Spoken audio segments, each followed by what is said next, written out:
Welcome, everybody, to the Draft Brian week-to-week football, whatever you want to call it, first round review. I've got a great guest. I don't have video of one of our writers over at NFLDraftGeek.com, but I do have Kyle Howe on here.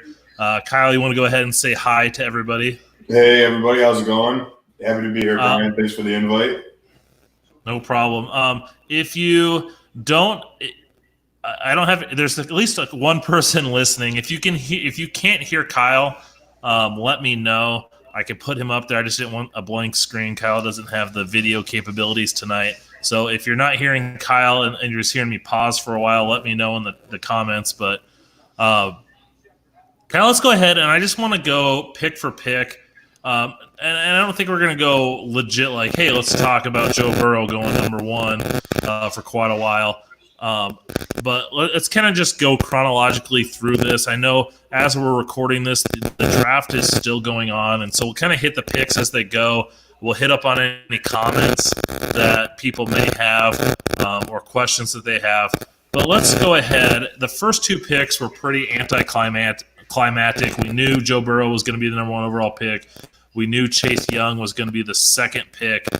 Was there anything much of a surprise to you there, Kyle? No, not at all. I thought there was maybe a 5% chance Washington traded out, and I knew Cincinnati was not trading out at all. Yeah, I mean, it just was one of those things. I had heard that the Dolphins were really kind of pushing to move up to get that number one overall pick, but it sounded like the Bengals were just like, no, we are not moving down. So let's just move on. There's not much to talk just because Chase Young's an absolute stud. I think he's going to fit well. I've long said that Chase Young is going to have a Khalil Mack type impact in this league. Am I crazy for thinking that? No, I don't think you're crazy at all for thinking that. I think he's just as talented as both of the Bothas. So I can see him having a similar impact as Khalil Mack in this league. All right. Let's move on to the Lions now. Kyle, I'm glad that you are on here to talk this pick. Living in, from the Detroit area, Lions fan. What do you think of Jeffrey Okudah to the Lions? They really couldn't have made a better pick for their scheme. They're so heavy on press man coverage, and Okudah, obviously, that's where he's excelling, is playing in your face, bump and run, and kind of just jamming you at the line of scrimmage. I mean, every single play, and that's what they expect out of their corners. So pairing him with Desmond Trufant and putting Justin Coleman inside in the slot, it really gives them the secondary that Matt Patricia needs for that defense to work. And then you have Tracy Walker on the back end. He's an extremely talented, rangy, deep safety that kind of had some flashes last year, and I expect him to grow a little bit more this year. So really good pick for the Lions, especially not being able to trade down and acquire more capital there. Yeah, they definitely seemed like a team that wanted to move down. It's just, I was talking with a few people, and they're like, I can't believe there's not a trade. And I'm like, well, who are you really going to move up for? And no one knew, both the Dolphins and the Chargers seemed pretty content on staying where they were and getting a quarterback. So it only makes sense for them to just kind of stay put and that. So let's move on to the fourth pick, Andrew Thomas, the first offensive tackle taken. I mean, it seemed locked in. I know there was the Isaiah Simmons rumors. There was the, the talk that maybe they could go Derrick Brown. But Andrew Thomas ended up being that first offensive tackle taken. Were you surprised on that? Do you like that pick? So I kind of made my mind up yesterday on that pick and determined it was going to be him. But up until that point, I didn't really have a clue as to who it was going to be.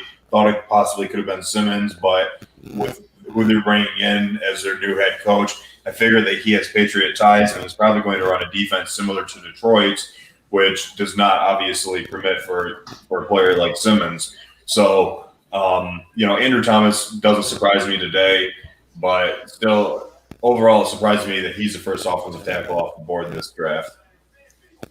Yeah, I liked Jedrick Wills. I mean, Andrew Thomas was my 4th-rated tackle in this class. I liked Jedrick Wills better. I liked Tristan Wirfs better. I liked even Mekhi Becton better. And I'm getting a lot of – and I liked so he was my 4th guy. I even actually had him tied with Ezra Cleveland. And so it surprised me a little. I thought this was going to be Wirfs. That was the rumor for quite a while. There was a little bit of talk of Andrew Thomas getting in there, but I was still a little surprised he was the first tackle taken. I get it that he's a plug-and-play guy right away, but I just would have thought that there was better players available there. What do you think? Yeah, I agree. I think there were better players available, at least players with higher upside. And I think Gettleman is kind of on a short leash, at least right now with the Giants. So kind of decided to take the high floor player here rather than taking the higher risk player, but missed out on the higher ceiling guys with guys like Becton and Wills and Wirfs. Yeah, and the fact that I wonder how much of this whole not being able to work guys out and see him in person, a guy like Andrew Thomas just seemed like the surest thing. And so maybe the Giants played it a little safe, saying, hey, this is a guy that we know is going to come in and at least be a guy right away. Whereas if we take Wills, maybe we don't. Maybe he's I don't know. I liked Wills so much better. I thought he was plug and play. I guess I don't know why. Well, no, I can't. I can't argue with you there. I think you're right. It does have something to do with not being able to watch these guys in person. Where Wills was a right tackle his entire college career, so he was familiar with that side, and is obviously now working on making a transition to the left side. So I think you're right with Thomas being the safer pick and him having played on the left side. He knows. You know what you're getting with Thomas, and you know that he's able to come in and play there. So I think you're right with not being able to see these guys and not being able to meet with them in person. It's really changed things. Yeah. Let's move on to the quarterbacks. And I'm going to kind of lump these two picks together. Tua Tagovailoa going 5th overall to the Miami Dolphins, and Justin Herbert going 6th overall to the Los Angeles Chargers. Kyle, what are your take on those two guys going? Tua going first over Herbert, and then where they went. So Tua going to the Dolphins makes a lot of sense for the Dolphins, at least. I'm not the biggest Tua fan, but at least they've kind of been planning for that for over a year now to get him, and there were a lot of reports coming out that they were going to go somewhere else, whether it was tackle or they were going to go with Justin Herbert. I wasn't really sure where they were going to go. I was a little bit surprised that they did end up going with Tua, but obviously after everything that we've been hearing, it makes a lot of sense. So I think with what they want to do and who they had as their guy, it was good for them. But on the flip side, I'm not the biggest Tua fan, so I think I would have gone Justin Herbert. Yeah. I'm not surprised because Tua I have Tua rated higher. Tua was my 2nd rated. I had actually had him tied with Joe Burrow, but I thought the injuries. I thought he was going to slide, and I guess he isn't. Maybe they just say, hey, we trust in what the medical reports are. We trust in we don't need him to start. We got Ryan Fitzpatrick. We got Josh Rosen. And they just say, hey, we don't necessarily need him. So, I'm not surprised, but I'm a little bit. All right, we also have JT Olson joining us. JT, you're muted. There you go. What was your take on Tua over Herbert? I think you're getting the better quarterback for sure. Are you surprised? I mean, even with all those injuries, I mean, Tua's had ankle injuries. He's had wrist injury. I mean, the hip. You think even with all that, he's still, is that not a big, am I making too much out of those injuries? No, I don't think you are. I think it's a degree of risk reward. I know Brian Flores, he's a really high character kind of guy. He's a coach that values that. And Tua is just dripping with that high character kind of intangibles. So I think that high level of character, that leadership he brings, that offsets any injury questions they might have had with him, put him a little bit over the top of Herbert. Yeah, definitely. I mean, I'm fine with that. I guess to me, I just assume that injuries were going to be something that caused him to slide just a little bit. But who knows? I mean, if he's healthy, if he's back to what he was, I think he's a top 10 NFL quarterback when it's all said and done. So, yeah. And if he's not healthy, you might be getting Marcus Mariota. So yeah, it's a little bit of risk for sure, but you got to swing for the fences when you're getting your franchise quarterback. Can't settle for mediocrity. Yes. So, and that's the thing. I'd been seeing Dolphins fans were just clamoring for this pick. They wanted Tua. They said, don't make the same mistake that they made when they took Dante Culpepper over Drew Brees.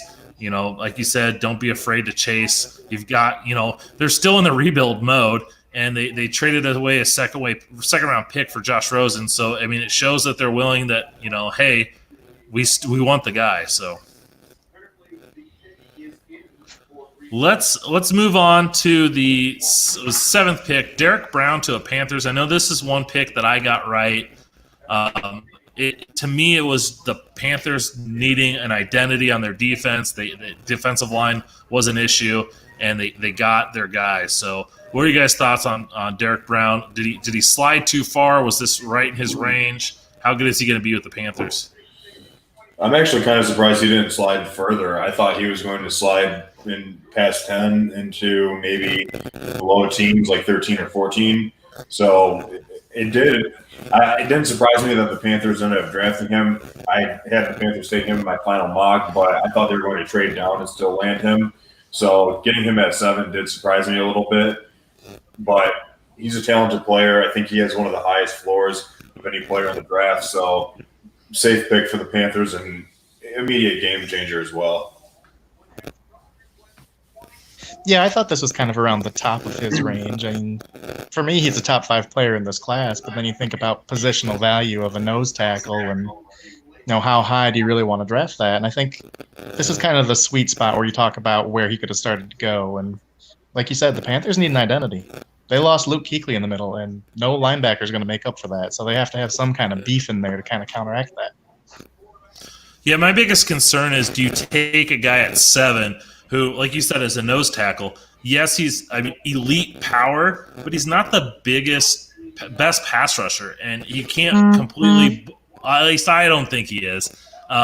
He's not going to be able to bully guys, and I just think, to me, I didn't like Dexter Lawrence at 17, and I think he's better than Dexter Lawrence, but I mean that's still a concern I have. I think with Derrick Brown, he at least has a better motor than Dexter Lawrence did, and doesn't have some of the concerns that Lawrence came with off the field. He obviously had the positives test at Clemson, missed the playoffs. So there were a lot of red flags that came with Lawrence. I don't know if you factor them into your grades or anything like that, but I know. Certainly, I mean, I took that against where the Giants took him. Yeah. All right, let's real quick. I'm going to kind of take us off track a little bit. Comment in there from Snipes. Is this a safe channel for a sad Eagles fan? Yes, it is. It is safe. We will talk about the Jalen Reagor pick later on, but one thing I did want to get to. I don't know if you guys are still watching the draft live. I've got my phone. I got the TVs on behind me, but I can't see them. I got my phone going. The Jordan Love just got drafted to the Green Bay Packers. I toyed with putting that in my mock draft. I ended up having the Colts move up to get him. What are your guys' thoughts? We'll go with you, JT, first. Thoughts on Jordan Love going to the Packers? I think it's a good pick. I mean, if you want a guy to sit and develop behind a quarterback, I mean, Aaron Rodgers is one of the best ever. But the thing that bothers me about this pick is their window is closing as Aaron Rodgers gets closer to retirement. This isn't a win-now pick to capitalize on their window. So I like it long-term, but for the immediate future, I don't love it. Yeah, I agree. They're really missing their window here by drafting Jordan Love in the first round, especially trading up to get him and giving him more draft capital. They should have gone with a wide receiver here. Michael Pittman would have been a great pick for them, in my opinion. He fits that big body wide receiver mold that they've chased for the last few years. But, I mean, Love could end up being a great guy for the future, but they need to win now, and apparently they're not really that committed to it, judging by this pick. I mean, I can see where they're going just because imagine being a franchise that has Brett Favre for how long? And then you transition from Brett Favre to Aaron Rodgers for so long. They'd probably say we do not want to get into the area where we're trying to chase a quarterback. And as many issues as I have with Jordan Love, with his interceptions, throwing those picks to underneath defenders, or his deep ball accuracy, he's got potential. And if he can sit and develop like Rodgers did for a couple of years, I think he's got the chance to be a very good quarterback in this league. Yeah, the talent's all there. I think he'll get close to his ceiling and be top 15, top 10-ish quarterback in the league at some point. But did you guys see what they gave up for him to move up? No, I didn't. I didn't see that either. I mean, I know wide receiver is a need. If they still have, I mean, this is a deep receiver class. They don't need a true number one. Kyle, I know you are the wide receiver expert. Not needing a good wide receiver. I mean, there's definitely talent on day two that they can go and get a guy that can come in and help them, isn't there? Yeah, let me pull up my list here of guys that are left. It really seems like there's been a run on receivers lately. I know Ayuk went. He was somebody that was really high on. But like I said, Michael Pittman is somebody that I think really could dominate as a number two receiver, playing opposite Devontae Adams. He's big, fast, can go up, make jump, contested catches, makes jump ball catches easily. So he's somebody that I think would have been great for the Packers there. I don't think he's going to be there when they pick on day two. Denzel Mims is another guy, but I think he could potentially be there on day two. I think the media was a little bit higher on him than what NFL teams are.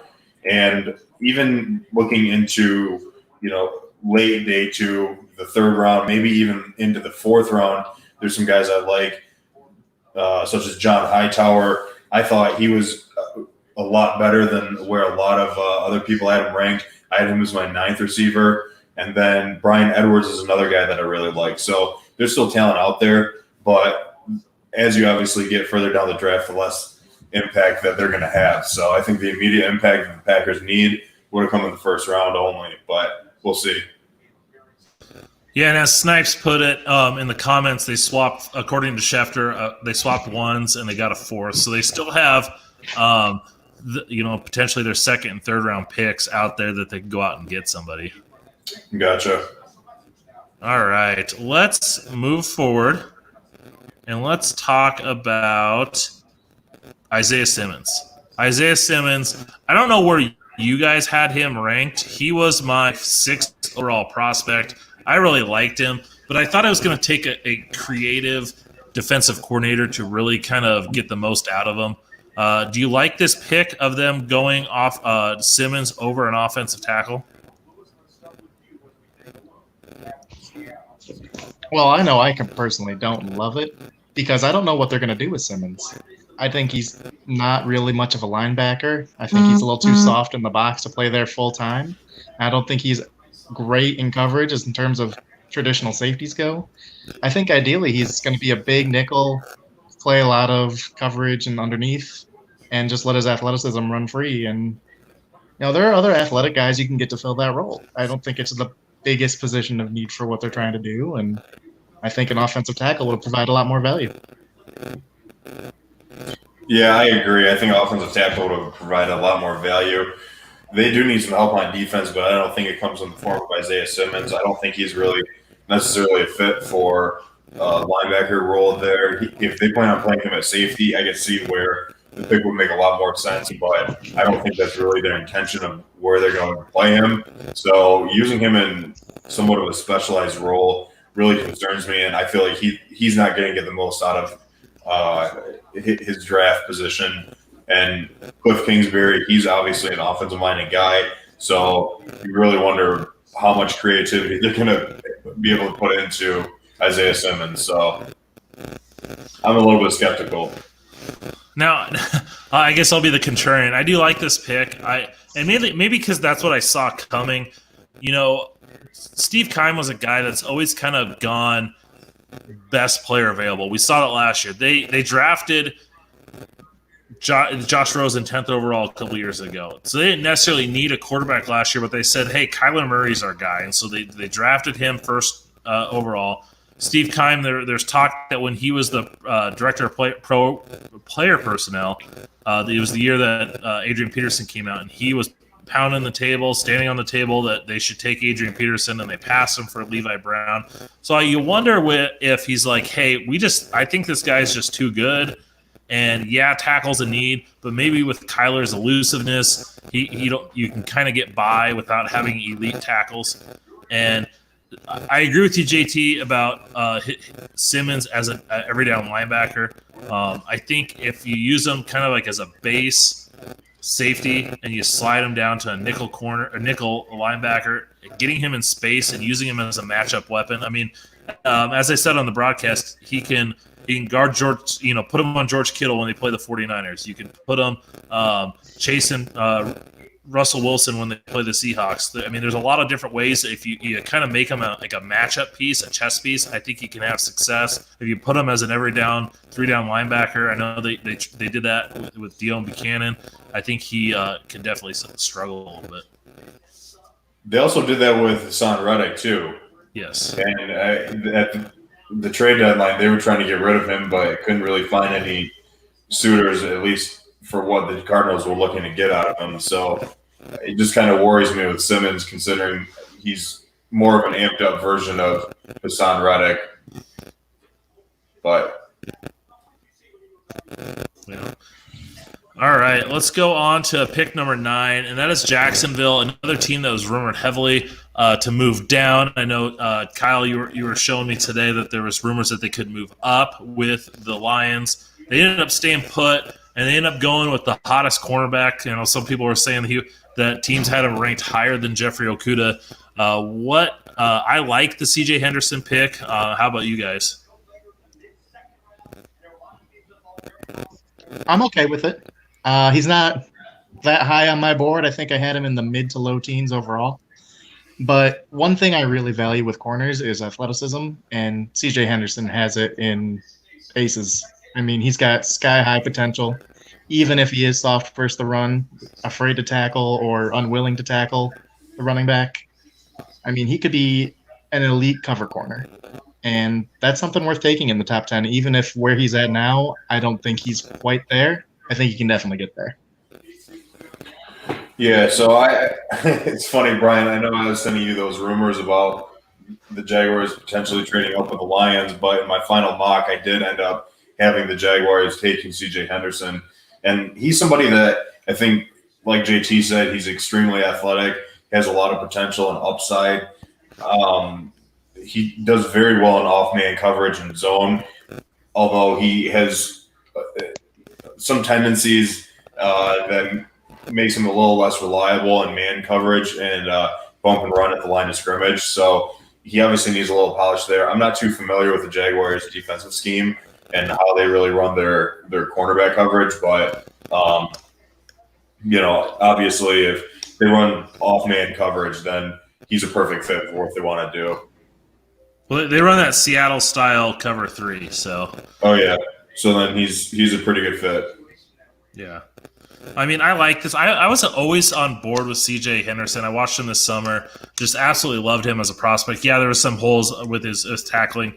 But just his explosiveness and that, I think he's better playing the ball coming forward. When he's attacking the ball going downfield, I think he can have a little bit of struggles. But you never really saw him during the season and even early draft process. I wasn't seeing him in a lot of people's mock drafts. And then all of a sudden, right before the combine, some of the national guys had him, and then boom, he popped up. So I was a little surprised that he wasn't going that high, but I'm glad to see him go here because I'm a big fan of him.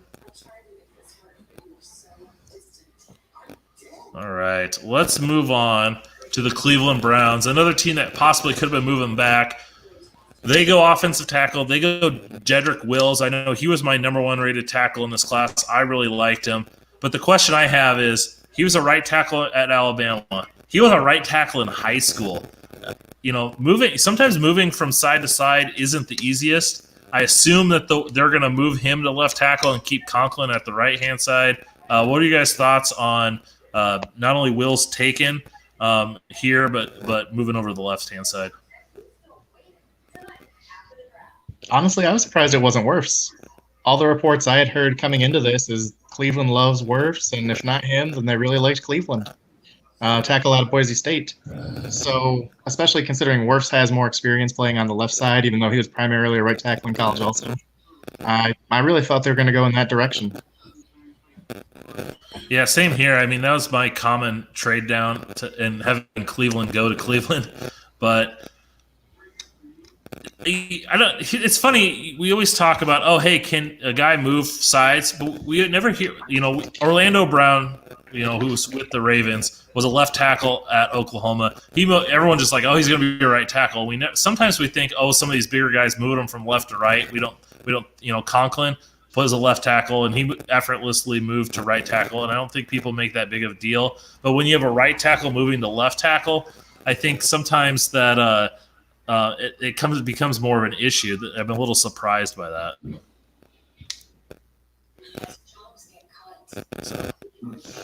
Yeah, I think it's okay. Oh no, go ahead. I was going to say, especially doing it your whole football career for the most part. I mean, just muscle memory alone, moving the opposite way is going to be a transition. Yeah, and that's the thing. Like with some of these guys, they didn't get a chance to work Wills out and see if he could do those drops and all that stuff on the left hand side. And maybe they say, hey, worst case scenario, we move Conklin over because he has played that in his career. I mean, I guess Kyle, what do you think?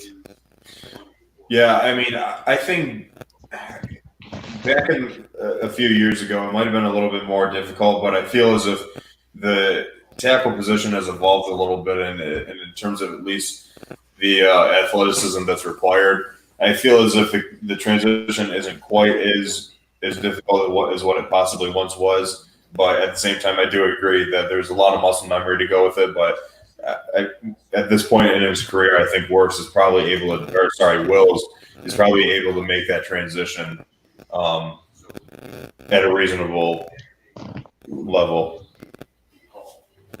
All right. Sticking with tackles, Mekhi Becton was taken to the Jets at 11. JT, I know you're not a big fan of Becton. You want to go on a little rant or just give your thoughts right here?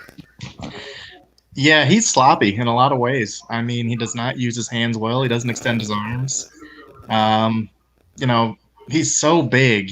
He loses leverage a lot. Cut blocking is going to be almost impossible for him. And I know so many people are excited about him because he does have that raw power to just take a guy and just shove him 5-10 yards, it feels like. And he just has some highlight reel blocks. But on a play-to-play basis, he's making a lot of bad plays. He's not playing up to his power a lot of the time. So I think he ended up being my offensive tackle 7 in this class. So this is a little too high for me. Yeah, I see a lot of upside with Becton, but I still see a lot of holes in his game, mostly being that he really struggles to get low enough and sink his hips against some speed rushers.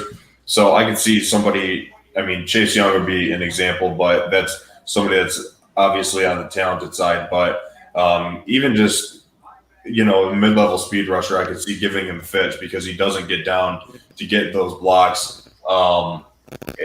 And I think he has some work to go I see a lot of upside there, and I can see why they just drafted him. But if they're looking for him to be their day one left tackle, I don't see it. I'll be a little bit of a contrarian once again. I liked Becton the more I saw him. I kind of picked up on maybe some of those nuances. I was not a big fan of Orlando Brown when he came out, and that's the guy that I've compared Becton to just because they're just massive human beings. I think I think I still like him. He was my third-rated tackle. I was a little surprised Wirfs once again. Maybe the Jets felt, hey, we wanted a left tackle over Wirfs. Maybe there's something out there. I know Juwan Taylor, who went to the Jaguars in the second round last year, seemed like a lot of people were fans of him, and he fell to the second round, and it was a little – then it came out at knee injury. So maybe there's something – maybe just like Becton. I know a lot of the national – Daniel Jeremiah had him as like his top 5 player in this class, or at least, top 10. So I wasn't a huge fan of Becton, but I'm okay with this pick. Yeah, I'm definitely okay with the pick, but I just don't think he was the number 1 rated tackle, and I wasn't as high on him as some other people were. All right, let's move to 12. And I thought there was going to be a trade up for a receiver. Denver, I mocked them to trade up to get – no, I didn't. I mocked somebody else to trade up to get a receiver. The Raiders had their pick, and they could have taken Ruggs. They could have taken Jeudy. They could have taken CeeDee Lamb. I thought they were going to go CeeDee Lamb just because it gives them a true number 1. I thought Ruggs would have been their third option. Instead, they go Ruggs at pick 12, first receiver taken. You guys like that pick, or was it was it Al Davis making a pick from his grave? I think in a vacuum, I like that pick. I think Ruggs is going to be a really good player. He's going to be a wide receiver 1. I did have them taking CeeDee Lamb because I don't think they have the quarterback who can really utilize Ruggs the way I'd want to utilize him. I don't think Derek Carr is really going to air it out and take advantage of that 4.22 speed. And I thought they'd go a little something more underneath, more toughness, the intermediate kind of stuff. Just utilize what their quarterback has a little bit better. Yeah, I like the pick a lot. I have them taking CeeDee Lamb as well, but I think Henry Ruggs is definitely going to end up being a wide receiver 1 someday, and he isn't quite Tyreek Hill, but he's the closest thing that I've really seen to it. He's a lot better than John Ross was, and he doesn't really get enough credit for the polish that he has in some of his route running.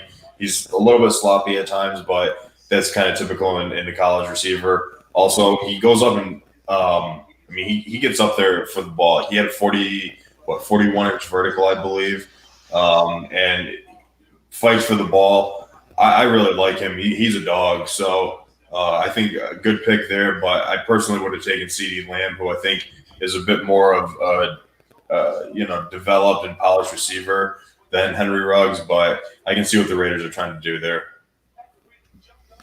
Yeah, leading up, there's plenty of talk and rumor that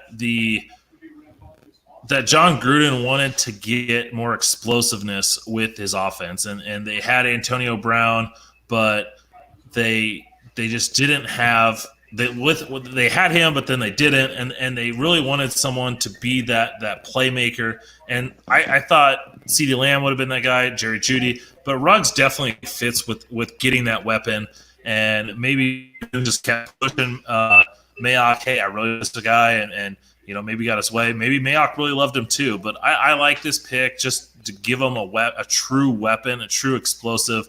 They've got guys like Waller, who's developing into a nice tight end. They've got some role type players at receiver. They just needed a game breaker, and Ruggs is that guy. Yeah, he definitely is. All right, now JT, I'll let you take the reins with this one. The Bucs moved up 1 pick.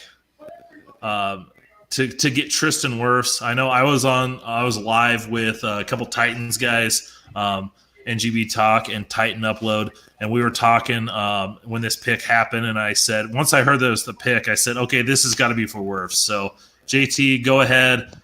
What do you think? Yeah, I think it's a great move. I think he's a perfect fit for what the Bucs are trying to do right now. Obviously, an elite athlete, has unreal potential. He's going to be a great pass blocker in that Bucs offense, protect Tom Brady. I think they had to move up to make this pick happen. I would imagine Miami was probably calling. They took a tackle with their next pick, and I don't think he's even on the same planet as Tristan Wirfs. He was my OT2 overall, so I'm really, really happy with the value here. Do you think, and tell me what you think of this, him being a right tackle, they already got Donovan Smith, and I don't know what your thoughts on Donovan Smith are. So right tackle seemed like the biggest need. Is this almost best case scenario, or you would rather had someone that could come in at left tackle right away? No, whoever was getting picked here was going to play right tackle regardless. So I think Wirfs and Wills were the natural choice. Neither were my top guy. I really like Andrew Thomas. He was my OT1 in this class. But, I think in terms of what the Bucs are looking to do, this is a perfect fit. Logan just joined us. So Logan, another one of our writers. Logan, what's your thoughts? We're talking about the Buccaneers here and moving up to get Tristan Wirfs. Did you like that pick? Oh, Logan is quiet.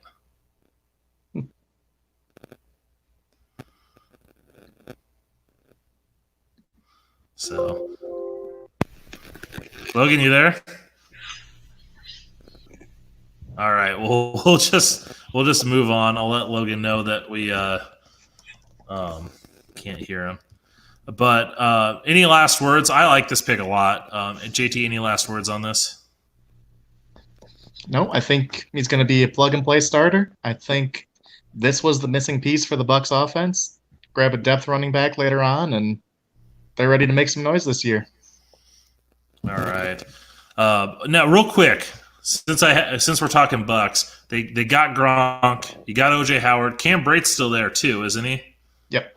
How's that going to work? Are they gonna still? I know there's rumors of moving OJ Howard. Are they gonna move one of those guys, or what do you think? I think they're eventually going to move OJ Howard, which I'm disappointed about because I think he's an amazing talent. But last year in Bruce Arians' offense, he just wasn't a natural fit. I mean, Bruce Arians was lining him up at fullback a lot of times, and he's having him do those nitty-gritty things. It's like putting a plow on a Ferrari. It's just not maximizing his talent, which, I don't know how different Gronk is going to be. I know Gronk is a good blocker. He's got a history, a chemistry with Tom Brady. But I think if the Bucs are going to run the same offense they ran last year, it's hard to get excited about the Gronk trade, even though I want to be excited because Gronk's an amazing player, and he's fun. I love watching Gronk. Yeah. I love that video that they put out where Brady blew the conch and all of a sudden Gronk came running out. And so, all right, let's move on and let's talk the 49ers now. They traded down from one pick to pick 14. Jeudy was available. Lamb was available. I thought this was going to be Jerry Jeudy. I was willing to bet my mortgage on this pick, and they ended up taking Javon Kinlaw, another guy that I had kind of heard was a possibility. Were you surprised they didn't go receiver here, or did you think Javon Kinlaw was just too good of a value to pass up? I mean, Javon Kinlaw is a great player, but I think I definitely had CeeDee Lamb higher on my board, and I know Jeudy was close, if not higher, than Kinlaw was. So I think I would have definitely favored wide receiver here, especially with the caliber of wide receivers that were on the board. Now, they did go later on, and we'll get to that pick later, but they did trade up a little bit and take Brandon Ayuk from Arizona State. So maybe they just felt like, hey, they like Kinlaw better than the other guys. But, Kinlaw's a guy that can come in, and they had their best success when they had all those guys. You had Buckner, you had Armstead, you had Bosa, you had D Ford, and Buckner's gone. And they tried to get a few defensive tackles in free agency and weren't able to. So Kinlaw, they can come in. I think he can play a similar role to DeForest Buckner. And I have a 49ers friend, and I was chatting with him, and I said, hey, your worst-case scenario is getting Kinlaw, and that is going to be the most ideal worst-case scenario out there. Logan, I see you're joining us. We're talking 49ers. Were you surprised they went wide receiver or defensive tackle over wide receiver? So can you hear me now? I can hear you. Sweet. Damn technology. Yes. I don't know. It's kind of a big hole they had after they traded Buckner, and then they moved back, so they gained a little, capital there. I like Kinlaw. He was one of my top players on the board at that spot. And in such a loaded receiver class. And I guess I kind of like the move. After Kinlaw, the D tackle class really drops off, in my opinion. I guess Blacklock is pretty nice, but I don't know if he's – I like the Kinlaw move. I think the upside is there with him. Yeah. I mean, I'm a huge fan of him. I have his top 10 rated player, so I think this is tremendous value. I just definitely think this is a little bit surprising, but like I said, I've seen people mock it before. So, with the Ayuk pick they made later on, it tells me that they wanted that speed threat. And if Henry Ruggs was on the board, I think they would have taken him. Yeah, I agree. That's the guy I think that they really, truly wanted. I thought Jerry Jeudy would have been a second nice consolation pick. I think he's a better player than Ayuk, but, they take guys who they want, and Shanahan looks for certain guys, and if he feels that Ayuk's a guy that fits them better than Jeudy, then, he's got more length and height than that, so. All right, speaking of Jerry Jeudy, he ended up going to the Broncos at 15. I think he's the perfect complement to Courtland Sutton, giving Drew Lock another weapon. Logan, did you like that Jeudy pick? Yeah, I did. Like you said, he's the perfect complement to Sutton there, where you got the guy who can kind of do the short routes and do the yak attack, where Sutton is kind of your big-bodied, kind of contested catch guy. I think that's a really nice pick for them, getting a pretty good value in Jeudy. And if you're going to make Drew Lock work, you better get him some weapons. So, it's a pretty nice combination with him and Sutton. So I like the pick. They just need to shore up that offensive tackle spot. Because like we mentioned our last podcast, Garrett Bowles is trash. So, but I like that pick. I like the pick a lot. In fact, I mocked it to him in my final mock. So obviously I liked it. I did the same. Nice. All right. One of the teams, and I joked about this before, the Atlanta Falcons moved up big time a few years back to get Julio Jones. And ever since that, they've always been that team that people say, oh, hey, when they really like someone, they're going to go up. But they've never done it since. I projected the Falcons to move up to take a receiver or to cornerback. They didn't. They ended up still taking that receiver in A.J. Terrell. JT, do you like A.J. Terrell? Do you like this pick? I'm lukewarm on A.J. Terrell. I think he's better than some people give him credit for, but I don't think he's nearly as good as the 16th overall pick. I think he'll help their defense, but I don't think he's a real difference maker for their defense. So it seems like they're kind of where they're at last year. I don't feel like they've made a massive upgrade at corner with I'm blanking on his name. Their corner that was in Detroit now. Trufant. Trufant, thank you. Yeah, I don't think he's going to be a massive upgrade to Trufant year one, and I think they just kind of filled a hole that they had come in free agency. I like Terrell. I think he's going to be a perfect fit in that cover 3 type scheme with his size, his speed, and his physicality. I think he got unfairly criticized and hammered too much for getting beat by Jamar Chase. But, Jamar Chase was just wrecking people all season long. So you take that one game, and I like this pick. I thought he could go. I think this was going to be the range. I had him Jacksonville, Oakland, Dallas. Those are the places I thought he was going to take. So I wasn't surprised when he ended up being the pick there. All right. Let's move on to the Cowboys. Were any of you guys shocked not only that CeeDee Lamb fell to the 17th pick, but that the Cowboys ended up taking him?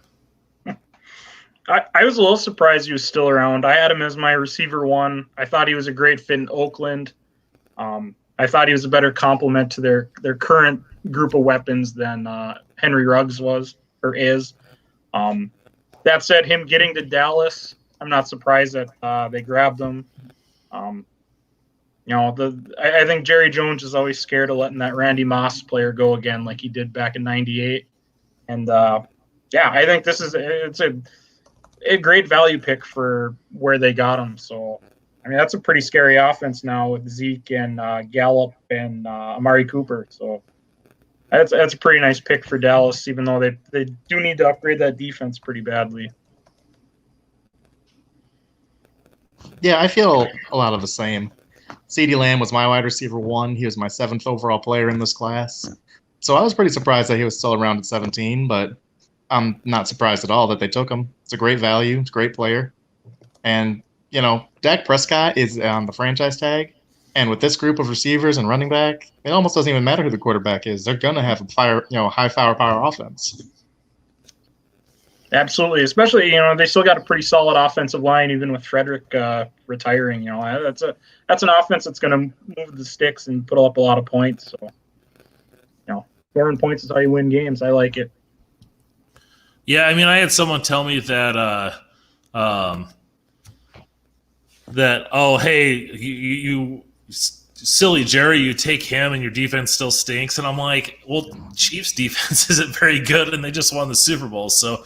It's a wide receiver offense heavy league now, and if you can get guys with high firepower. I mean, the Chiefs were rumored to be moving up to try and get a receiver, and they have good receivers and all this offensive talent. So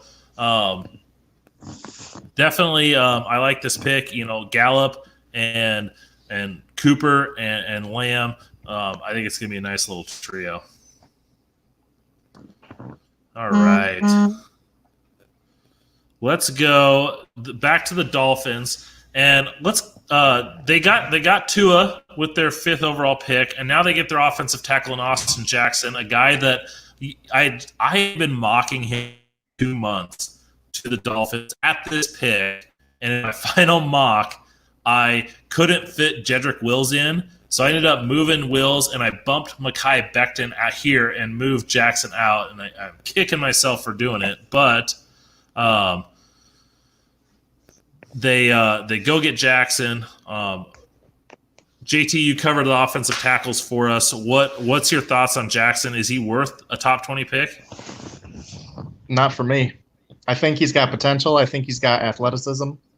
I know he has dealt with some injuries over his career, which may have hampered his play on the field. But I didn't love Jackson. I thought it was okay, but I didn't have him as a first-round pick in this draft. Logan, I think you're nodding your head. Yeah, we saw the rumors of him going to Miami, so I wasn't surprised by it. But I think this is just too early for him. I don't think he's a top 20 player. He's my 7th offensive tackle, so this was a little early for my blood as well. But there was all the rumors of him going there, so I wasn't terribly surprised by it. Yeah, I was not very high on Austin Jackson, and I had him as like a 3rd-round pick, and I just kept hearing all these people talk about how he's going to be the 5th tackle, and I'm like. I had only watched a limited amount of tape on him. So actually, a couple of days ago, I went back and threw on another game, and I'm like, okay, I can kind of see it. I can see the potential. He's got some issues. I feel like they're kind of correctable issues. He's super young. You hear that he gave his kidney to his sister or gave something to his sister right before the season. And so he came right into the season for that, so he didn't really have a body chance to really kind of heal up all the way. I'm probably misquoting that, but I think I'm just kicking myself for not keeping him there.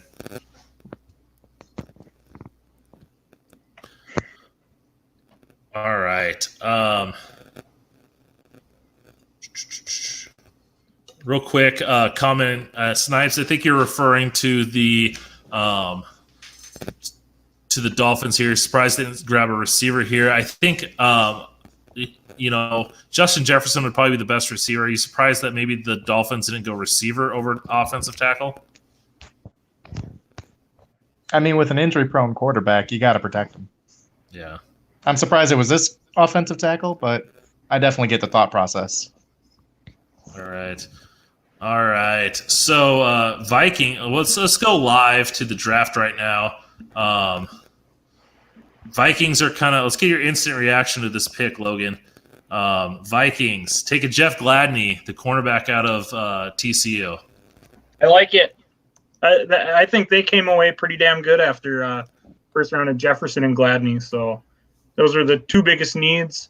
I think Gladney lines up pretty well with what Zimmer wants to run on defense. I like that pick quite a bit, especially with Igbanagane going the pick before. Sorry if we spoiled that, but I like that. They had to get on the corner train, and the corner train was leaving town. So, they got Gladney at 31. He was a top 25 player for me, and there were some corners that went ahead of him that I didn't much care for as much as him. So, I think that's a pretty sweet pick. I would have been happy if they would have stayed at 25 and took him. So by trading back to 31, getting a couple picks, and still getting him, I'm pretty happy with that. Yeah, Gladney's a guy that I watched that Texas game, and I really kind of fell in love with him as a prospect. Seeing him battle against Colin Johnson, I think he's a guy that I think maybe a slot might be his best position. But I see a lot of these defenses are going different cornerbacks, and Mike Hughes might be able to get that guy that you go with against the bigger receivers, whereas Gladney kind of maybe goes to those speed, quick type guys. I like him a lot. So like you said, being able to move back and get him, I had him mocked to the Chiefs at pick 32. So I think this is right in his value, and I really like this pick. Yeah, he reminds me of former TCU Jason Verrett, who had a pretty successful NFL career, but just can't stay healthy. I like that pick a lot. JT, anything to add or? No, I like the pick a lot too. Gladney's my cornerback 3 in this class, and I actually had him mocked to the Vikings at 22 in my final mock draft. There you go. And I think if Justin Jefferson hadn't fallen into their lap, he would have been the pick there. Yeah. I think this next pick, we're getting back on track to the Raiders at, I think, 18, maybe 19. Damon Arnette, is he a top 20 player in this class? I don't think so. I don't think he's a top 50 player. I don't think he's a top 10 cornerback. My tweet and I uttered wow or whoa just because, this is the team that did draft Clelin Ferrell 4th overall last year. So Damon Arnette Mike, we know with Mike Mayock, he likes to draft guys from winning programs, and that's Ohio State. He likes to draft tough physical guys, and as you saw, at least I saw on the broadcast, they talked about how tough he was, and he played hurt, and that. I liked him kind of, but I liked him probably more in that second round, not necessarily as a top 20 pick. Trayvon Diggs is, spoiler, still hasn't gone yet. I liked Trayvon Diggs better. Gladney I liked much better. Noah Igbenogany I liked much better. I guess the Raiders are going to Raider. One thing shocked me with this pick more than the pick itself is I think Arnette had some off-the-field problems during his time at Ohio State, and I was under the impression Mike Mayock really valued those high-character guys. Yeah, I don't know. I don't know about that. I'm not saying you're right or wrong. As makeshift V-Tunes said, he's the next best press man corner besides Okudah and Terrell. I personally like Diggs better as a press man corner. I liked Arnette. I mocked him to the Bears a few times. I just think this is just way too early, and who knows? Maybe we're all wrong, and David Arnett's going to be a stud. But I guess I think we're all surprised completely by this pick. I will say there are some people I hold in very high respect who are very high on Arnette, so they're seeing something different than what I'm seeing. So, but obviously so were the Raiders. So maybe there's something there. All right, let's move on to the Jaguars. This is the 20th pick. They ended up taking Kayvon Chaisson. It to me seems like he's going to be the replacement. Yannick Ngakoue, he wants out so bad that he's just tweeting at the son of Jaguars owner Tony Khan. He's just tweeting at him, just throwing tons of shade and getting a little nasty. It looks like Ngakoue's out. You need someone to kind of replace him to go along with Josh Allen. I'm a big Chaisson fan. He's got to stay healthy. What do you guys think of Chaisson? I like the versatility that he has. He's got that speed rush ability, but at the same time, he's got the good length, and he plays strong against the run, able to anchor and get out in space. And then still has the athleticism that they could drop him if they wanted to. I don't think that'll be asked of him a whole lot. But you mentioned the injury thing. That's going to be a big knock on him. That was really the big thing holding him back. And I was a little lower on him than some, partially because of that. And partially I saw he flashed greatness, but it wasn't always that consistent. I think it's a nice pick if he's going to be the guy to replace Ngakoue. After him, the edge class really falls off. So I like it. The athleticism is there for days. So you pair him with Josh Allen. That's a pretty nasty duo. Yeah, I know I was really high on Chaisson in this draft. He was a top 10 player for me. I don't know if this is the ideal fit for him. I see him as more of a 3-4 outside linebacker because he does have coverage skills and he is good in space against the run.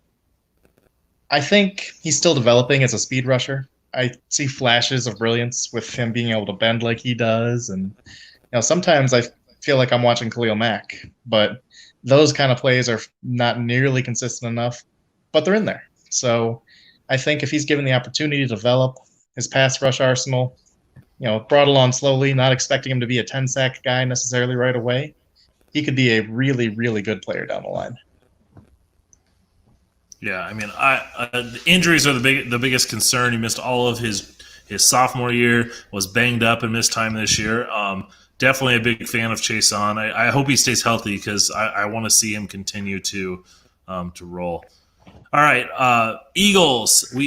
I mocked him. I've been mocking him receiver. Justin Jefferson seemed like the logical pick for so long. Instead, they take Jalen Reagor, the wide receiver out of TCU. I know Snipes in our comment section told us that is this a safe place for a sad Eagles fan? He's been pretty waiting for us to talk about this pick. Did you guys like the Reagor pick, or do you think that maybe Justin Jefferson or some Brandon Ayuk would have been a better fit? I like the pick. I think I would have liked Justin Jefferson a little bit more. He's been the guy I'd been consistently mocking to them as my wide receiver 4, but Jalen Reagor is my wide receiver 5, so there isn't a huge gap there for me. I mean, he's a really good athlete. He runs some pretty decent routes. His hands are not as consistent as a Justin Jefferson, who just catches everything. But overall, he's a really good player, and I think the Eagles are really going to get a lot out of him. Yeah, I tend to agree. I think Jefferson would have been the safer pick. I think he would have fit, perfectly in that offense. I had Jefferson 4. I had Reagor at 6, so not a big drop off. I think Reagor might give him a little more of that explosive ability over a guy like Jefferson, but I don't hate this pick. It could be a lot worse. They got a couple big tall guys, so they could, in Whiteside and Alshon, so I think he'll be a good fit and work in that slot and maybe on the outside a little bit too. Yeah, you have to wonder, if they're looking at him. Once again, Snipes is not a fan. He wishes they would have traded that pick for Ngakoue. But slots seem to be the area that they wanted. They probably still have high hopes for J.J. Arcega-Whiteside. You got, as you said, Alshon Jeffrey, so getting that slot guy. I think Justin Jefferson's another guy in that slot. I think we all three would have rather had Justin Jefferson there.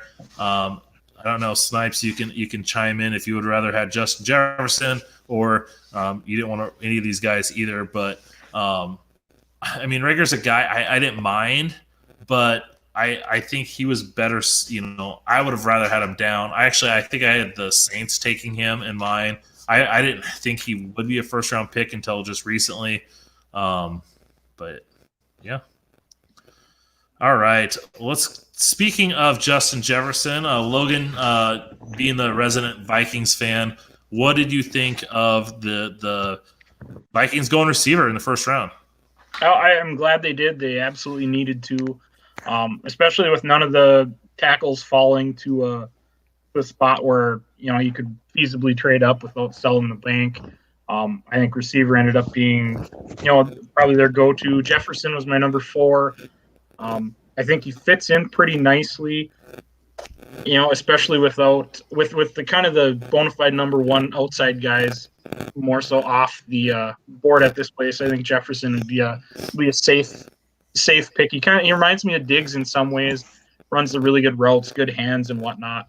And I think he'll slide right in. And there's going to be a lot of targets coming his way, immediately opposite Adam Thielen. So I was pretty dang happy with this pick. With the way the board went, it's about as well as of a pick that they could have made at this point, in my opinion. Now, he was mainly working in the slot and having that success at LSU in the slot. Where do you think he fits in the Vikings offense? I think he's going to work a lot in the slot with Minnesota. I think they can run Thielen on the outside opposite Tajay Sharp or Olabisi Johnson if he comes along. So especially right away, I think they can ease Jefferson in and just play him out of the slot where he's most comfortable and been the most productive in his career. All right. JT, anything to add? Or No, I think it was a great pick. I think we all expected Jefferson to be off the board at this point. I think it fills that hole that was created with the Diggs trade. I think he's going to step right in and do really, really well. All right, let's move on. Chargers ended up moving in. I didn't necessarily see the Chargers being the team that moved into the first round. Maybe if they would have gone offensive tackle at 6, maybe they moved in to get a quarterback like Jordan Love, who they've been rumored to. Instead, they move into round 1 and they get Kenneth Murray, a physical sideline-to-sideline linebacker. What are your thoughts on not only on the Chargers moving into round 1, but is Kenneth Murray a guy that you move into another round to get? I think when you look at what the Chargers have, it makes sense to trade up for Murray like they did. It's not something I expected. I didn't view them as a big trade-up candidate. But if you remember 2 years ago when they were in the playoffs versus the Patriots, I think they played like 8 DBs on defense in that game. They didn't even have linebackers. I think Derwin James played the linebacker role. Yeah. So they've got speed and coverage skills for days. They need a guy like Kenneth Murray in the middle of that defense enforcing things. Yeah, I mean, they've got that strong D. I mean, linebacker, they had drafted a few guys in the previous years that they thought maybe could step in, and they just Denzel Perryman and Jatavis Brown, and they never really became those guys. So I think, a guy, Murray seemed like he was going to be the first linebacker taken. I mean, depending on what you call Isaiah Simmons. And so I think, maybe they just said, hey, we're going to be a run-heavy team, bringing along a rookie quarterback. We need to just load up this defense so we can kind of play in tight games, and I guess that's the route they want to go. I mean, you look at their roster, especially defense, it's really kind of their only glaring hole is a linebacker spot. I'm still not super stoked about trading up for a linebacker. And then on top of that, he was my linebacker 3 instead of linebacker 2. I think Patrick Queen was a better player than Murray. I guess when I saw they traded up, I was sure it was for Ezra Cleveland or one of the offensive tackles. Yeah, they signed Brian Bulaga, but he's not long for starting in the NFL, and he's going to be asked to play left tackle, I think, and he hasn't played on the left side in quite a while. With Bakatari being in Green Bay. So it surprised me, but when you kind of look at their roster, I can understand it, and I guess if they really saw him as that last piece to put that defense over the hump, I guess good for them,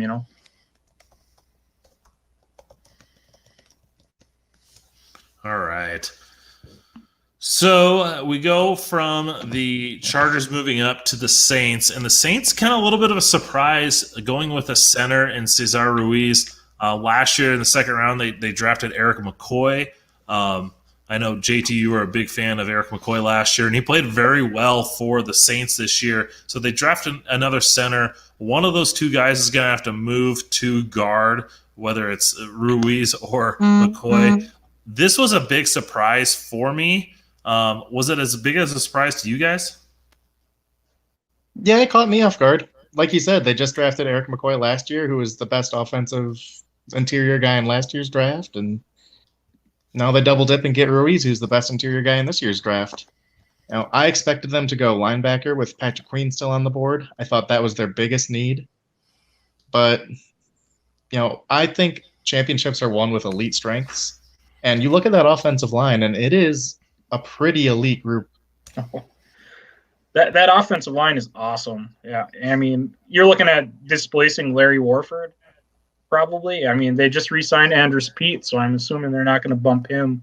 And I think Warford could start for, I don't know how many, probably over half of the NFL teams. And if that's your weak link on the offensive line, it's pretty impressive. This screams a best player available pick, in my opinion. This is right around where I had Ruiz ranked. So I like it. And, Ruiz played some guard early on in his career at Michigan. So I think this is it's a good fit, but it was surprising. Like JT said, I thought Patrick Queen would have been a slam dunk pick here to add another speedy piece on that defense. But I can't argue this pick. I like it from a value standpoint and, build up front. Now, JT, I know it was a year ago. If you remember back to Eric McCoy, do you think he's a guy that would move to guard, or do you think it's Ruiz? I think it's more likely to be Ruiz.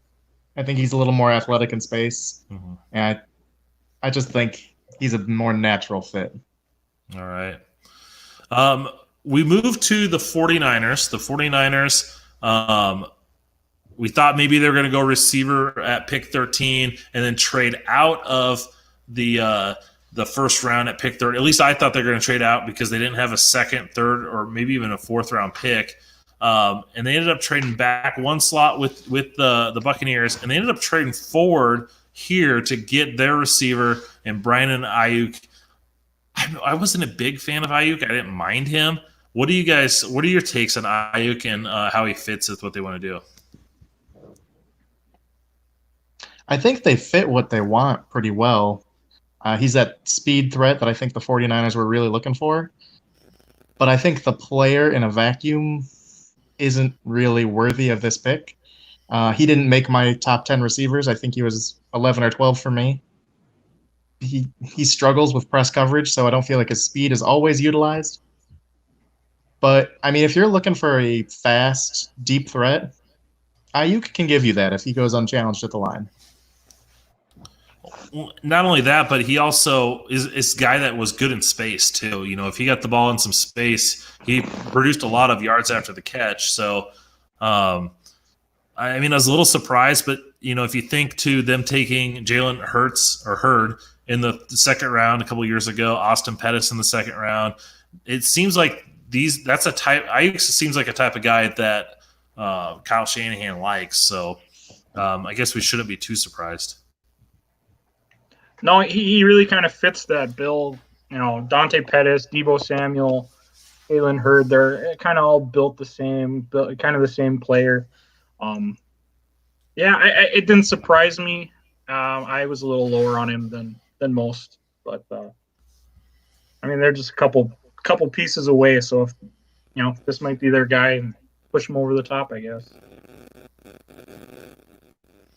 All right.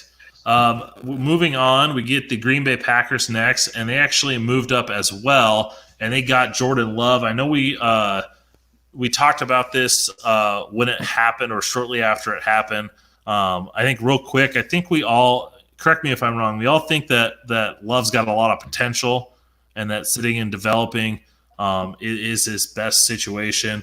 But I think a lot of us thought, hey, you got a short window with Aaron Rodgers. Maybe go get that receiver. Am I wrong? Yep, right. That sums it up. It's almost 11:30 here, so I didn't want to make sure I was. All right. After that was, if I'm not mistaken, real quick, Seattle Seahawks. They ended up going Jordan Brooks, and Brooks is a guy I heard late this week, maybe late last week. The Texas Tech linebacker could be going in the first round. It's crazy that as bad as the Big 12 gets knocked for their defenses, we have 2 Big 12 linebackers taken in the first round. We have Jeff Gladney was a Big 12 cornerback taken. 3 Big 12 defenders taken in the first round.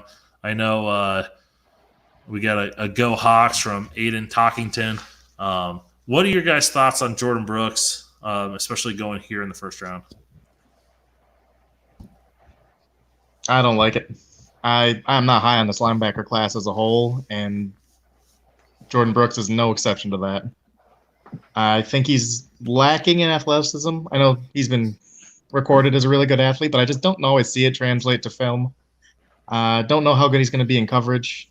I just think this is a really big reach, maybe the biggest reach of the night for me.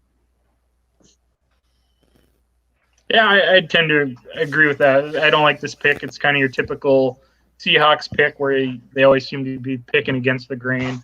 Again, another linebacker. I thought there were only 2 linebackers really worthy of first round. And even then, Patrick Queen was kind of towards the backside of the first round. And then to see Brooks go ahead of him, I don't know. I guess I don't see it. I didn't care for his film all that much. It's just a kind of a weird pick that I don't like. Yeah, he was another guy I mentioned earlier, Austin Jackson. I went back and watched him this week. I went back and watched Jordan Brooks, and I saw a lot of the same things that I saw when my first watching of him. He shows some athleticism and some straight line speed, not anywhere near like a Patrick Queen or any of those guys, but to me, he never dropped in coverage. He never played in coverage. Usually, if it was a passing situation, he'd either kind of almost spy the quarterback or he'd blitz. And so, to me, it tells me a lot with what the defense says. If the defense is having this guy not play in coverage situations, they don't think he can cover. And to me, I thought if he was going to go in the first round, I thought the Ravens would be a good fit for him if Patrick Queen and Kenneth Murray and those guys are gone, just because I think he's a better blitzer. So I'm really shocked that the Seahawks being kind of a 4-3 speed run to the ball. I thought if they're going to go linebacker, I thought Patrick Queen would have been a perfect fit for him. Yeah, much better player overall. All right. Anything more on Brooks, or we universally do not like this pick? All right, speaking of Patrick Queen and linebackers, he ends up going to the Ravens, and the Ravens were a team that seemed logical to take a linebacker. I mocked him, Kenneth Murray. I think a lot of people did. I'm a big fan of Patrick Queen. I know there's talk that he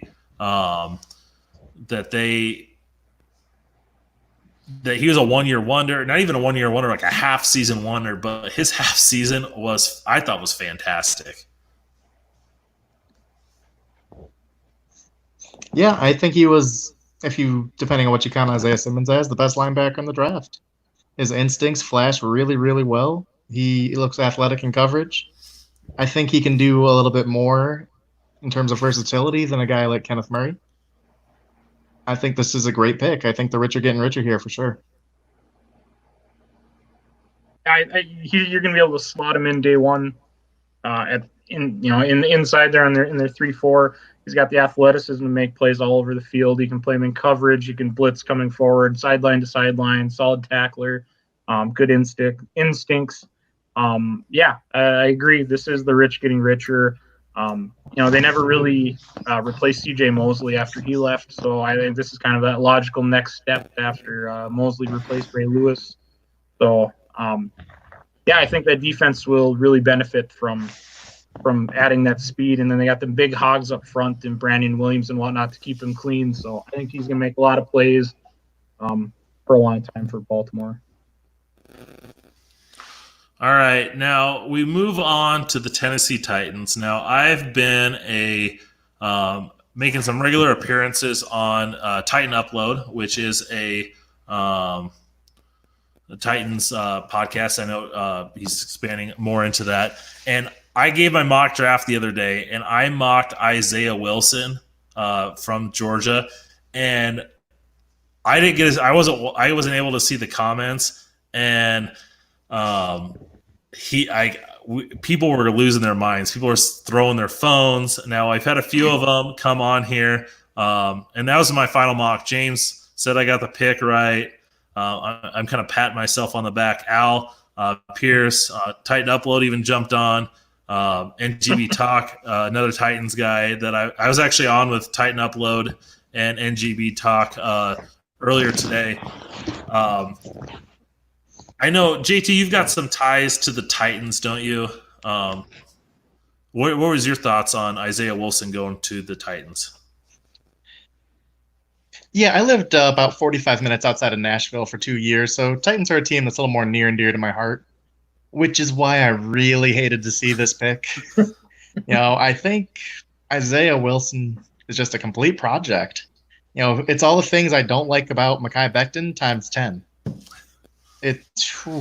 I don't think he's a top 10 tackle in this class. I don't know if he made my top 100 players.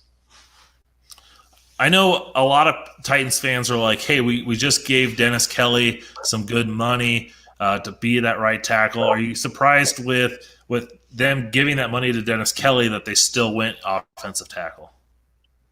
A little bit. I thought they would have prioritized edge rusher, maybe try and replace Logan Ryan as a nickel corner because he did so much for their defense. Maybe a guy like Noah Igbenogany is a guy I kind of thought might fit there. I kicked around offensive tackle because I think with what they lost in Jack Conklin, you weren't going to replace that with who you had in-house. So I thought offensive tackle could be an option, but I was not thinking this offensive tackle. Yeah. I mean, Jalen Johnson was a guy that was rumored to have some ties to the Vikings, potentially the Titans. Trayvon Diggs is still available at this point. I mean, he still is available. He didn't get picked. But I'm a little I thought, to me, it was logical because they're a physical running team. And I think Isaiah Wilson, while he's got a lot of flaws, I wasn't super high on him. I think I had him more of a second, third round grade. I think he really fit, but it seems like teams were just enamored with his size and size and power. So I'm not shocked at this pick. Obviously, I mocked it the last two mocks that I did. But I also had Trayvon Diggs gone. I also had Jalen Johnson gone. So maybe those guys fall to them in the second round. I mean, Harold Landry I had as a top 10 prospect a few years ago. I know he had injury issues. He falls into the second round to the Titans, and he thrives. So maybe one of those guys does fall, and who knows? Maybe Isaiah Wilson is an all-pro tackle for him in the future. Probably not.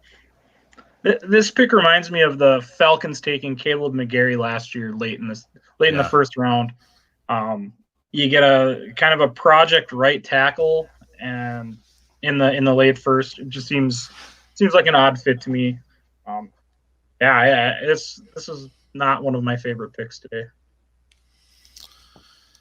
Another maybe surprising pick was the Dolphins. The Dolphins just spent huge money on Byron Jones. They have Xavier Howard, and then they go out and get Noah Igbenogany.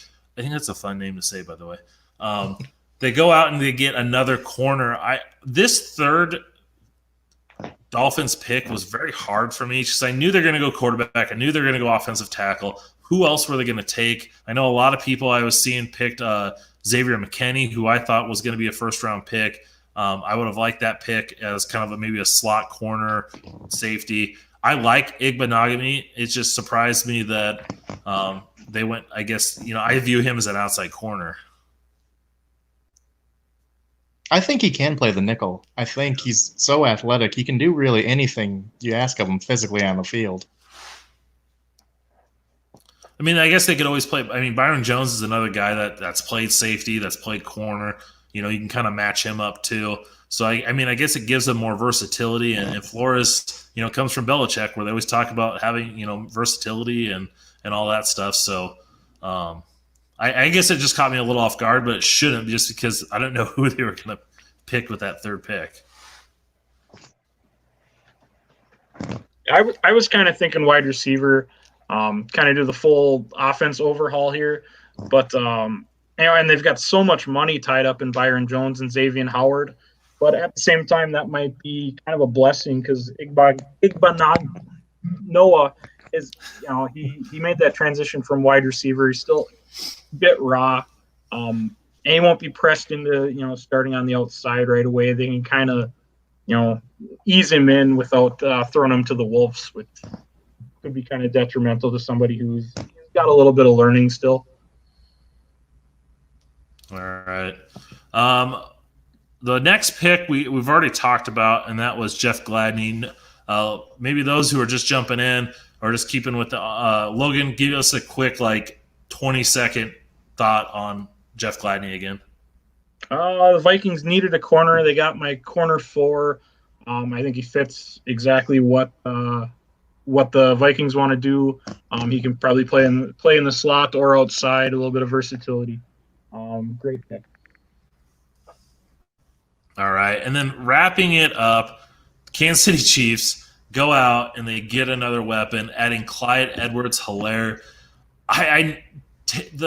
First off, I didn't think the Chiefs were going to stay in the first round. Then I didn't think they're going to take a running back. But Clyde Edwards-Helaire has got to be a perfect fit in Andy Reid's offense.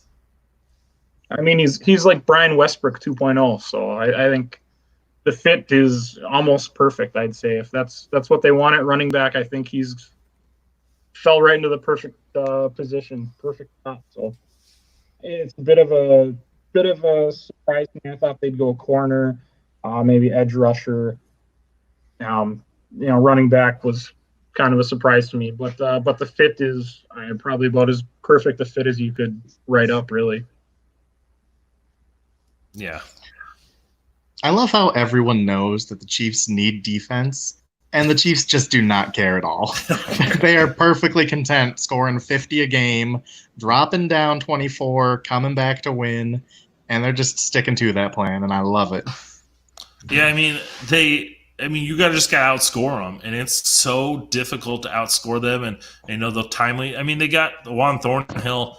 He's coming back from injury. Chris Jones, they'll get signed. He's an absolute stud. They've got some pieces. Maybe they'll load up on later picks. Maybe they'll get a few other guys.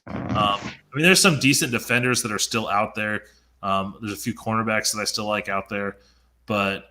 God, there was rumors that if Henry Ruggs was going to fall, which I never didn't think he was going to fall past 13, that they were going to try and move up to get him. I mean, the rich get richer. I mean, he's going to be a better version. Kareem Hunt was a stud for them. I think Edwards, Brian Westbrook was the comp that I've had for him. So Logan, when you said that, I completely agreed. It's just crazy what they're going to be able to do with this guy. All right, that's going to go ahead and do it. Any last thoughts on this first round for either of you? Kind of your parting shots of this first round. Whether it's which team did the best, surprising pick that someone fell out. The coverage. I mean, the coverage was so much different compared to what we've seen before. Just any overall thoughts before we sign off. I think there's a lot of good talent still to be had here coming up in round 2. I think a lot of the guys starting in the mid-teens, they're really the same caliber talent you're going to see early round 2, mid-round 2, even into day 3. So I think there's still a ton of value on the board. Guys like Ross Blacklock, AJ Epinesa. There's a ton of receiver depth. I think there's really good offensive tackles. Guys like Robert Hunt, Lucas Niang. I know a lot of people like Lloyd Cushenberry. He really impressed at the Senior Bowl. Not a guy I love as much, but he's still on the board. There is a ton of good players left. Yeah, the depth of this class is kind of this 20 on to maybe into round 3 or so. And so I really like what New England did, trading back, loading up some picks in the second round and the third round. I think there's a lot of value to be had. So I like what they did without actually picking a player today.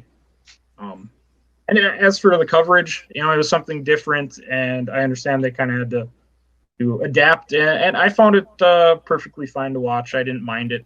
I know a lot of people were kind of complaining about there not being a lot of trades. Now I wonder how much that had to do with, the manner in which this draft happened. But I enjoyed it. It was fun. Yeah, I mean, it was definitely fun.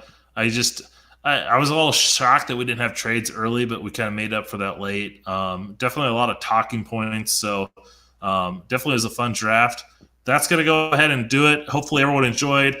Real quick, Logan, what's your last time I asked Logan for what his Twitter handle was, he gave me something not even close to it. So where can they find your guys' stuff? Logan, we'll start with you. I'm at Draft Logan on Twitter. JT? I'm at Icewater Olson on Twitter. And that's Olson with an O at the end, right? Yes, not to be confused with the inferior Ian Olson. Yeah. All right. And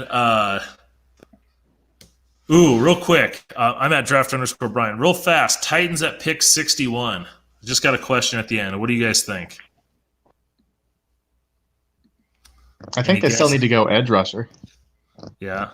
So edge rushers available real quick. I'm not a big fan of this edge rushing class, but I think guys like a Jonathan Greenard, Yetur Gross-Matos, Darrell Taylor, Josh Uche. I know, JT, you're a big fan of Uche.